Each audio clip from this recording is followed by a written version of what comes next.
مولانا سے معافی کے بجائے کہ آپ کہتے کہ مولانا معافی مانگے، تم معافی مانگو کہ بختر بند ان کے پلانا، ان کے ٹریننگ، وہ کمانڈوز بنا، یہ سب چیزیں اس میں شامل ہے. تو یہ کون سا گناہ ہے کہ میں کہتا ہوں کہ تربیت یافتہ اور غیر تربیت یافتہ؟ لہٰذا خواہ مخواہ اگر ان لوگوں کو انہوں نے چھوڑ دیا ہوا ہے، ان کو کہے کہ وطن کے دشمن تم ہے، غدار تم ہے. اور آج بھی ہم کہتے ہیں کہ جو لوگ یہ جو مسلم لیگ کے ہو، جو ان حالات کے ہر وقت بین پہ شروع ہوتا ہے، اور یہ دوسرے مجبور لوگ، سب ہم کہتے ہیں کہ مولانا سے معافی کے بجائے کہ آپ کہتے ہیں کہ مولانا معافی مانگے، تم معافی مانگو کہ تم اس ملک کے لیے جتنی بھی دشمنی کرتے ہیں، اور پھر آگے جا کر کے ان کو کنٹرول کرنا یہ عوام ہے. عوام جب آپ کے ساتھ ہو تو پھر آپ کیا کرتے ہیں؟ اور یہ کہتے ہیں کہ مولانا کے بیان انڈیا میں چل رہا ہے، اور انڈیا ان کے، تو کیا یہ انڈیا بھی یہ بھی نہیں چلاتے ہیں؟ جب آج آپ یہ پھر ہندوستان کہتے ہیں تو یہ آپ کے لوگ ان کے ہاتھ میں آ گیا. یہ تو ہندوستان نے تو اپنے لوگ ادھر نہیں بھیجا ہے. تو یہ پھر جب آپ ان کو ناراض کر کے اپنے مقابل کڑا کر دیا اور آپ اپنے آپ کو وفادار کہے، تو آپ نے کب وفاداری کی ہے؟ اور جب آپ ان کے وفادار بن جاتے ہیں تو آپ سے کیا ہو سکتے ہیں؟ تو آپ کچھ بھی نہیں کر سکتے. اور آپ پتنی پھر یا وہ پہلے جو ہندوستان کا جو وزیر اعظم تھا، وہ کیا نام تھا وہ جو انہوں نے ادھر لاہور پہ بلایا، واجپئی. تو پھر جب ایک وقت آپ کے ہاتھ لگ جائے گے تو پھر آپ واجپئی کے ہوں گے، پھر آپ ان کے نہیں ہوں گے. لہذا اس حوالے سے جمعیت علماء اسلام بہت سنجیدگی سے، بہت طریقے سے بار بار ہم سے یہ باتیں نہ کہلوائی جائے، نہ ہم سے یہ سرٹیفکیٹ کہ آپ ہمارے لیے سرٹیفکیٹ کہ ہم یہ حل کر لیں وہ حل کر لیں. ہم پاکستان کے ساتھ تھے، بلکہ پاکستان کے نہیں، پاکستان ہم نے حاصل کیے ہیں. یعنی تو مطلب یہ کہ کسی اور نے حاصل کر لیا، یہ شیخ الہند کے پیروکاروں نے حاصل کی ہے، یہ علماء نے حاصل کیے ہیں. اور 1857 سے لے کر آخری تک کروڑوں علماء نے پھانسی پہ لٹکائی گئے. پھر حاصل انگریز یہاں اس سرزمین سے نکلنے کے بعد پاکستان حاصل کرنے میں، تو ہم نے پاکستان کے بقا اور سالمیت کے لیے سب سے پہلا کردار ہم نے ادا کیا. کبھی جمعیت علماء اسلام نے اس ملک کی سرگزاری نہیں کی. اگر ایبٹ آباد اسکینڈل آیا ہے تو بھی انہی لوگوں کی وجہ سے ہی، زرداری اور نواز شریف وغیرہ سے، یہ علماء کے ہاتھ سے نہیں آئے. اگر مہرام بیگ اسکینڈل آئے ہیں انہی لوگوں کی وجہ سے آئے ہیں. اگر اس ملک تقسیم ہوا ہے، بنگلہ دیش الگ ہوا ہے، تو انہی لوگوں سے ہوا ہے. ادھر تم ادھر ہم، ہماری وجہ سے نہیں ہوا ہے. لہذا اس ملک کے اتنی سب سے پہلے فرنٹ لائن پہ لوگوں کو غدار قرار دینے کے لیے میرا خیال ہے پاکستان کے فائدے میں نہیں ہے. آج بھی ہم 10 گزارش کے پاکستان کے فائدے میں سوچو، مت کرو، خدا کے لیے مت کرو. باقی اس طرح ہے کہ ہمارے جو آج وکلاء کے جو اجلاس تھے، تو اس اجلاس میں کل اتوار کے دن وہاں کنونشن ہے، پورا آل پاکستان کنونشن ہے، پرسوں اتوار کے دن. تو وہ کنونشن کے حوالے سے ہم نے آج وکلاء صاحبان نے تیاری کی، لیکن مزید کنونشن کے حوالے سے کہ کیا ترتیب ہے، کیا طریقہ کار ہے. اور یہ کامران صاحب اور ملک خلیل صاحب، بلکہ میں کامران صاحب سے گزارش کرتی ہوں کہ یہ آل پاکستان کنونشن ہے، وہ آپ کو حال حوال دے دیتے کہ اس پہ وہ کنونشن کا کیا طریقہ کار ہے. لہٰذا کامران صاحب سے میں گزارش کرتا ہوں ذرا کہاں ہے کنونشن؟ اسلام آباد بتا. بسم اللہ الرحمن الرحیم. جزاء الاحسان الا الاحسان فبأي آلاء ربكما تكذبان. مولانا صاحب پاکستان کے حوالے سے، ایون اسٹیبلشمنٹ کے حوالے سے ہمیشہ ان کا رویہ دوستانہ رہا. تو میرا خیال ہے کہ مجھ سے قرآن جو ہے وہ جو حفاظ ہوتے ہیں ان کو زیادہ آتا ہوگا، تو ان کو اس آیت کا مطلب بھی مجھ سے زیادہ سمجھ آئے گا. تو کیا مولانا کو اس آیت کا کہ مخالف جو ہے وہ جو کچھ کیا جا رہا ہے ان کی طرف سے یہ دیکھنا ایسا ہے کہ 2 ایونٹ تھے بہت ریسنٹ پاسٹ میں. ایک 11 تاریخ کو تھا اور ایک ایونٹ تھا اے پی سی والے دن جس دن اے پی سی ہوئی ہے اسلام آباد میں پی ٹی آئی کے زیر اہتمام، اس دن پی ٹی آئی کے ایک بہت بڑا وفد جو ہے جس میں میجارٹی جو ہے ان کی پارلیمنٹیرینس پہ مشتمل تھی، وہ مولانا صاحب کے پاس حاضر ہوئی تھی اور مولانا صاحب کو کچھ انہوں نے بہت ساری باتیں کی تھی جو کہ شاید ابھی تک میڈیا پہ شیئر نہیں ہوئی ہے، مگر چونکہ کوئی موومنٹ ہوتی ہے تو سب کو پتہ چل جاتا ہے۔ دوسرا معاملہ یہ تھا کہ مولوی واسع صاحب والوں نے اور باقی ساتھیوں نے، یہ زیارت کا معاملہ تازہ تھا، اب بھی تازہ ہے، آنے والا بھی، اس حوالے سے جا کے قصور میں پھول نگر میں پنجاب کی عوام کے سامنے اپنا مقدمہ رکھا، اور جب پنجاب کی عوام کے سامنے ان کا مقدمہ رکھا کیونکہ پنجاب کی عوام کو ایک دوسری تصویر دکھائی جاتی ہے تو اس سے سوچ تبدیل ہوئی۔ میں کہیں بیٹھا ہوا تھا تو مجھے اس شخص نے کہا، میں اس کو نہیں پہچانتا تھا، وہ مجھے پہچانتا تھا، یہ تقریر کے امیڈیٹلی بعد، تو اس نے کہا کہ پنجاب میں مولانا کی پہلے 10% فالوئنگ تھی، اس اسپیچ کے بعد 25% فالوئنگ تھی، اب ایک دم جو ہے کوئی اتنا اوپر جاتا ہے تو پھر اس کے بعد آپ کے مخالفین بھی بہت جو ہے شدت کے ساتھ آپ کے اوپر وار شروع کر دیتے ہیں۔ اس سے پہلے کہ آگے بات کروں، ایک چیز آپ کو جو ہے، چونکہ آپ سارے نوجوان ہیں نسبتاً، اس ہسٹری کا آپ کو پتہ نہیں ہوگا کہ 70 کے الیکشن میں گو کہ پنجاب میں پیپلز پارٹی جیتی تھی، مگر کسی دوست کو یہ پتا ہے کہ دوسرے نمبر پہ پولیٹیکل پارٹی کون سی تھی؟ کسی کے ذہن میں ہے یہ کہ دوسرے نمبر پہ پنجاب میں پولیٹیکل پارٹی کون سی تھی؟ کسی دوست کو پتا ہے؟ جے یو آئی۔ اس کے اوپر ذرا سرچ کریے، دوسرے نمبر پہ ووٹ جو ہے، وہ کہ ڈفرنس بہت زیادہ تھا، مگر سٹل جو ہے دوسرے نمبر پہ جمعیت علماء اسلام پاکستان وہاں پہ جو اپنی حیثیت رکھتی تھی۔ اس کے بعد جو ہے اس میں سے مختلف جتھے نکلے جنہوں نے دستور کے مخالف بیانیہ اپنا لیا، نتیجہ یہ ہوا کہ وہ آہستہ آہستہ جے یو آئی نیچے کی طرف گئی۔ اب مولانا کی کیا؟ مولانا نے سب کچھ ریوائو کیا۔ بلوچستان میں جمعیت علماء اسلام جیتتی ہے یا ہارتی ہے؟ پہلے تین نمبرز میں، یا جیتنے والے میں، یا رنر اپ میں، یا تیسرے نمبر پہ آنے والے میں۔ 3 نمبر میں آپ کا جمعیت علماء اسلام کا کینڈیڈیٹ ہوتا ہے۔ تقریباً یہی حال خیبر پختونخوا کا ہے۔ سندھ میں جو ہے ہماری انٹری جو ہے پیپلز پارٹی کے بعد جو ہے وہ تقریباً جو ہے نا ہم اس کے بعد آ گئے۔ اب پنجاب میں جب آپ انٹر ہوتے ہیں مولوی واسع صاحب، تو اس کے بعد آپ کو تکلیف برداشت کرنی پڑے گی۔ آپ 10% سے 25% پہ پہنچ گئے۔ جب کوئی 10% سے 25% ایک رات میں چھلانگ لگائے گا تو اس طرح کے لوگ بکواس کریں گے۔ ہماری ایک تاریخ ہے، ہم کبھی مرنے والے کو بھی برا نہیں کہتے بھلے اس میں 100 برائیاں ہوں۔ جب ہم مرنے والے کو برا نہیں کہتے تو کیا ہم اس طرح سے بے شرم لوگ ہوں گے کہ ہم شہداء کے حوالے سے بری بات کریں گے؟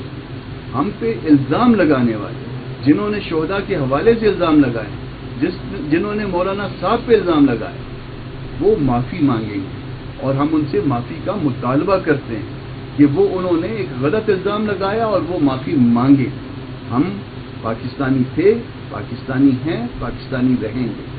شہداء ہمارے بچے تھے، ہمارے بھائی ہیں، ہم ان کو اپنا سر کا تاج سمجھتے ہیں، مگر اس کے باوجود ایک فضول بیانیہ اپنایا گیا اور فضول قسم کے لوگوں سے اس پہ بات کروائی گئی۔ یہ جو اجلاس ہونے جا رہا ہے آل پاکستان جمعیت کے جو وکلا ہیں، جمعیت سے تعلق رکھنے والے وکلا ہیں، جس کے صوبائی صدر ہیں ہمارے ملک خلیل صاحب، اس کو اس لیے جو ہے تکلیف دی جا رہی ہے، ان کو بلوچستان والوں کو، پنجاب والوں کو، خیبر پختونخوا والوں کو، ایون آزاد کشمیر اور گلگت بلتستان والوں کو اور سندھ والوں کو، کہ شاید میں جب مولانا کا بیان سنتا ہوں، مولوی واسع صاحب جب آپ مولانا کا بیان سنتے ہیں، عین اللہ شمس صاحب ان کا بیان سنتے ہیں، صاحبزادہ صاحب سنتے ہیں، ہم شاید کسی تعصب کا شکار نہ ہوں۔ آپ آئیے، آپ جورسٹ ہیں، آپ پڑھے لکھے، قانون کے پڑھے لکھے لوگ ہیں، آپ اس پہ انڈیپینڈنٹ مائنڈ اپلائی کریں کہ اس میں کتنی بات مولانا نے قانون کے خلاف کی ہے یا خدا نخواستہ شہداء کے خلاف کی ہے، اور ان کی رائے لینے کے لیے ان سب کو تکلیف دی جا رہی ہے. اتوار کو انشاءاللہ کنونشن ہوگا. وفد جو ہے یہاں سے شرکت کرے گا اپنا ملک صاحب کی قیادت میں, اللہ دوست صاحب کی قیادت میں, ان کی جو کیبنٹ ہے ان کی قیادت میں. ایک پورا بلوچستان سے وفد آئے گا, اسی طرح سے سب صوبوں سے, آزاد کشمیر سے, گلگت بلتستان سے لوگ شرکت کریں گے. اور یہ ساری تقریر ان کے سامنے رکھی جائے گی کہ بھئی آپ قانون کو جاننے والے افراد ہیں, آپ بتائیے کہ اس میں کون سی بات خراب ہے. اور یہ پھر اس کے اوپر اپنی رائے دیں گے. اس کے بعد ہم اپنا جو نا نیریٹو وکلا کا جو یہ جمعیت کا ونگ ہے وہ اپنا نیریٹو مرتب کرے گا اور وہ عوام کے سامنے رکھے گا. میں نے پہلے بھی مطالبہ کیا ہے کہ مولانا کی پوری تقریر سنائی جائے, پوری تقریر عام عوام کو بتائی جائے, ان کو سنائی جائے, اور اس کے بعد جو ہے نا یہ فیصلہ لیا جائے عوام سے کہ مولانا کی تقریر میں خدا نخواستہ کوئی نیگیٹو بات ہے. ہم کہتے ہیں ہم نے آپ کو گالی نہیں دی ہے, وہ کہتے نہیں آپ نے گالی دی ہے. یار خدا کے بندے, آپ جیسا بیوقوف ہم نے نہیں دیکھا. میں کہتا ہوں کہ بھئی ہم نے آپ کو گالی نہیں دی, نہیں آپ نے گالی دی ہے. خدا کے بندے, ہم نہیں گالی نہیں دی ہے. اگر تم نہیں سمجھ سکتے یا آپ کی سمجھدانی اتنی چھوٹی ہے کہ اس میں یہ بات نہیں سمجھ سکتی, تو پھر ہمارا قصور تو نہیں ہے. ہم اپنے کہنے کے ذمہ دار ہیں, آپ کی سمجھ کے ذمہ دار نہیں ہیں. آپ کا بہت شکریہ. یہ پرسوں کنونشن ہوگا 2 بجے. اس کے بعد یہ دوست رائے مرتب کریں گے, اور رائے مرتب کرنے کے بعد جو ہے نا یہ رائے عوام کے سامنے, عام پاکستان کے لوگوں کے سامنے اور عام وکیلوں کے سامنے یہ رکھی جائے گی. اور ان سے بھی یہ ریکویسٹ کی جائے گی کہ آپ اس پہ رائے دیں, آپ اس پہ رائے دیں کہ مولانا نے کون سی بات خلاف کی ہے. تو اس لڑائی کو, اس بے سود لڑائی کو آپ ختم کر دیں, مولانا سے معافی مانگے, ورنہ پھر لڑائی کو ہم ادھر تک لے کے جائیں گے کہ آپ بالکل جو ہے نا لوگوں کے سامنے جو ہے نا ایکسپوز ہو جائیں گے کہ آپ کیا کہہ رہے ہیں, آپ کیا کر رہے ہیں. ہم کہتے ہیں ہم نے گالی نہیں دی, آپ کہتے ہیں نہیں آپ نے گالی دی ہے. تو یہ بےہودگی ہے, مناسب بات ہے. آپ کا بہت شکریہ. مولانا صاحب,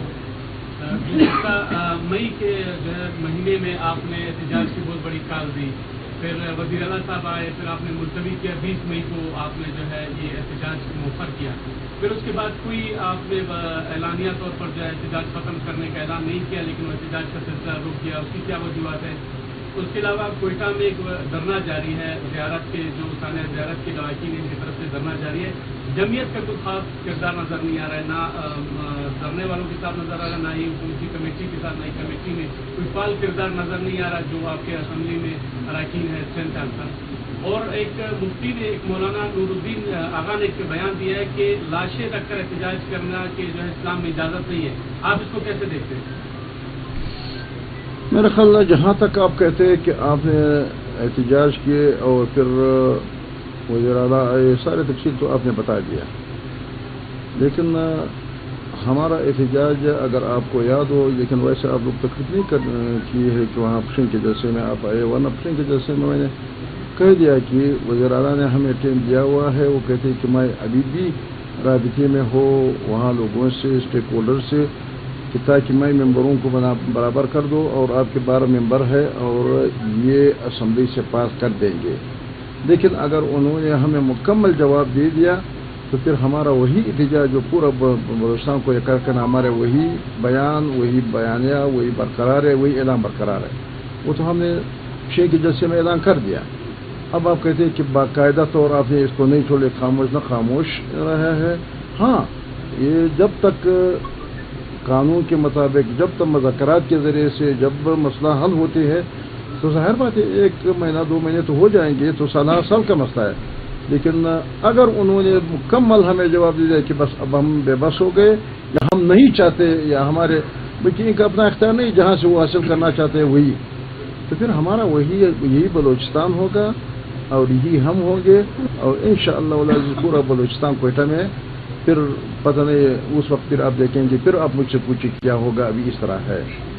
لیکن دوسری بات ہے کہ زیارت کرنے میں یہ آپ کا معیار ہے. آپ کے معیار کو تو میں نہیں کہہ سکتا ہوں, کیونکہ جمعیت علماء اسلام روز اول سے اس میں جمعیت علماء اسلام کا صوبائی امیر ہوں, اور میں روزانہ کی بنیاد پہ وہاں جاتا ہوں, وہاں تقریر بھی کرتا ہوں. میرے کارکن وہاں ہوں گے, میرے ساتھی ہمارے ساتھ ہوں گے, وہاں لوگ جو بیٹھے ہیں اس میں آدھا حصہ ہمارے ساتھیوں کا ہے. تو اب زیادہ تر آپ کہتے ہیں کہ آپ سرگرم نہیں دکھائی دے رہا ہے, تو زیادہ تر سرگرم کے مجھے آپ وہاں اگر آئے ہوں گے یا آپ لوگوں نے کہیں اور سنے ہوں گے, میرے تقریر آپ نے سنے, میرے بیانیہ آپ نے سنا, میرے وہاں جو بات کی ہے اس سے بڑھ کے اور کیا چاہتے کیا کرو. تیسری بات یہ ہے کہ نور الدین آغا کا جو لیکن مذاکراتی کمیٹی جو بنایا گیا ہے ہمارے مولانا کمال الدین صاحب اس کا ممبر ہے. روزانہ کے بنیاد پہ رات کے 4 بجے وہ وہاں پشین جاتے ہیں اور پھر ادھر آتے ہیں. ہمارا پورا جماعت اس میں موجود ہے, ہمارا پورا نظام اس میں موجود ہے. رہا یہ کہ اسمبلی کے بعد جب آپ کرتے ہیں وہ تو اسمبلی کے نظام الگ نظام ہے. میں پارٹی کے بات آپ سے کرتا ہوں جو ادھر دھرنا بیٹھا ہوا جو عوامی قوت ہے اور ہم عوام سب جمعیت کے کارکن جمعیت کے عوام سب اس دھرنے میں ہے اور آخر تک رہیں گے. میں گیا ہوں ملک صاحب گئے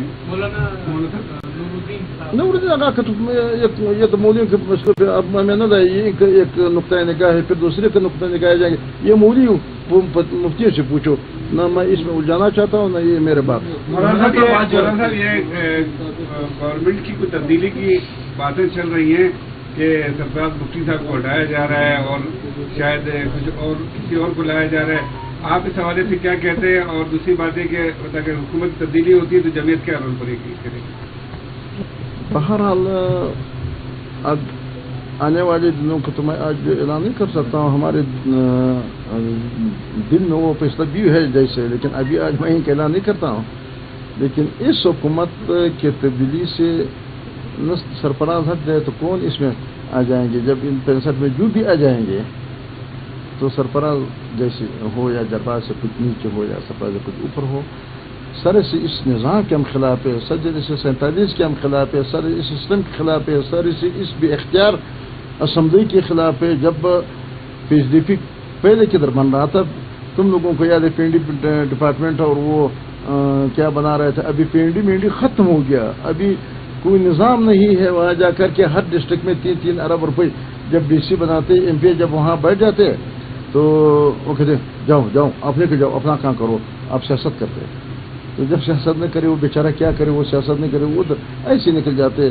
تو جب تک اس طرح نظام ہو, جب تک پورا نظام انہوں نے درہم برہم کر دیا, پورا حکومت کو اور اس کے نظام کو ٹکڑے ٹکڑے کر دیا, اور وہاں جا کر کے اضلاع میں اور پورا بلوچستان کا ڈیولپمنٹ جو ہم نے ارب کربوں NFC میں حاصل کر لیا وہ اس طرح ضائع کر رہے. بلوچستان کے لیے کوئی بڑا مسئلہ نہیں بن رہا ہے. تو اس نظام میں ہم نہیں ہوں گے انشاءاللہ. صاحب یہ بتائیں کہ جو بدامنی کی ایک لہر ہے, دہشت گردی کے واقعات ہو رہے ہیں, حملے ہو رہے ہیں, بیچ والے بھی شہید ہو رہے ہیں, سویلین بھی شہید ہو رہے ہیں حملے. اس کی بنیادی سبب بعض سیاسی قوتوں کی جانب پارٹیوں کی جانب سے جو مائنز اینڈ منرل ایکٹ پاس ہوا تھا, یعنی جو مائنز سے اس کی ٹیکنالوجی سسٹم, اس کی الاٹمنٹ, سب سے بڑی وجہ اس کو قرار دیا جا رہا ہے. جمعیت کا کیا موقف ہے؟ جمعیت کا موقف پہلے بھی سامنے آیا ہے, کئی مرتبہ ہم نے آپ لوگوں کے سامنے پیش کیے ہیں. ہم ان مائنز و منرل کا یہ تو ابھی پاس ہو گیا. ہم وہ لوگ ہیں کہ ریکارڈک سے لے کر وہاں سے ہم نے یہ جنگ شروع کی ہے. تمہیں یاد ہے کہ ریکارڈک کا جو مائننگ لائسنس نہ دینے کا جو انکار کر دیا وہ جمعیت علماء اسلام نے کیا. پھر جب وہاں ٹٹیان کمپنی کی طرف سے جب کئی لوگوں سے ملتے تھے, ہر پارلیمانی گروپ کو خریدنے کی کوشش کر رہے تھے, تو یہ کامران مرزا صاحب آپ کے سامنے بیٹھا ہوا ہے. ان لوگوں نے ان سے رابطہ کر دیا کہ آپ کی جماعت کے لوگ اگر کچھ, کیونکہ یہ لے دے کا معاملہ ہے تو کیا ہوگا, تو ہم ڈالروں کو ادھر یا آسٹریلیا میں ان کو دیں گے, انوائٹ کریں گے ان کے وقت, یا برطانیہ میں دیں گے ان کا اپنا حصہ, یا کینیڈا میں. لیکن کامران مرزا صاحب نے ہنس کر کے مجھے کہا کہ پارلیمان نے تو میں ہوں, یہ پیشکش آیا ہے تو پھر آپ جانے, آپ کا کام جانے. میں نے کہا کہ یہ اچھی پیشکش آیا ہے کیونکہ ڈالر تو بہت اچھی چیز ہے, تو کیوں ہم نے جا کر کے جماعت کے سامنے رکھ دیا کہ اگر تم لوگوں نے اتنی اگر کچھ چیزیں لینا ہے تو یہ ڈالروں والا حساب ٹھیک ہے.